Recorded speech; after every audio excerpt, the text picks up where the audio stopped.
Alright guys, I'm going to start this thing up for the first time. It's been probably 2 or 3 months. After I get it running, okay, I'm taking it apart, get it all cleaned up. We're going to race this thing again.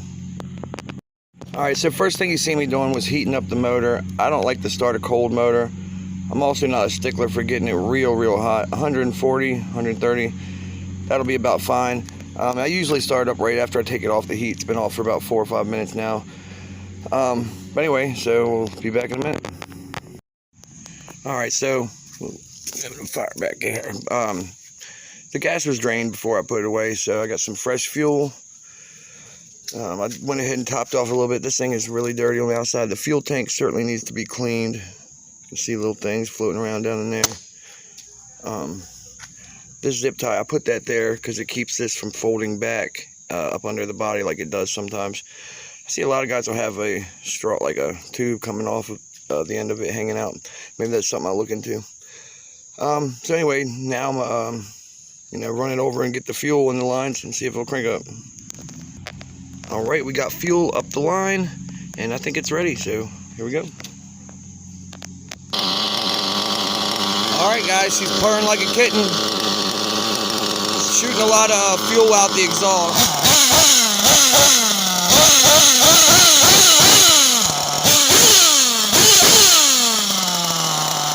So I'm going to finish getting it warmed up all the way and take it for a spin.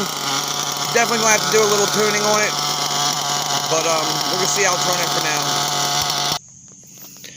now. Alright, well, I ran it a little bit. The thing is running good. The motor temp was at 180 after running it for the whole tank. There's a little bit left in there. But so yeah, from here I'm just going to take it apart. I'm going to take the buggy apart, get the engine off, get it cleaned up. I'm going to get this thing out and race it soon. So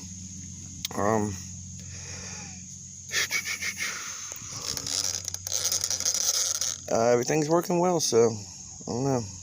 I did have some issues originally when I first cranked it up, seeing some smoke coming out this gasket right here, so I replaced that with a new one. The gasket up here on the head seems to be okay. Yeah, it definitely needs to be cleaned. You can see it's pretty dirty. This is actually it's a R5R head here, but the block itself is the block from a WR7 with the R5R sleeve down in it and the piston and rod. But it's got the diamond coated back plate, and the crankshaft is the WR7 crank, which it wasn't worn out. Will had shown me how to test, make sure it ain't got no worn spots on the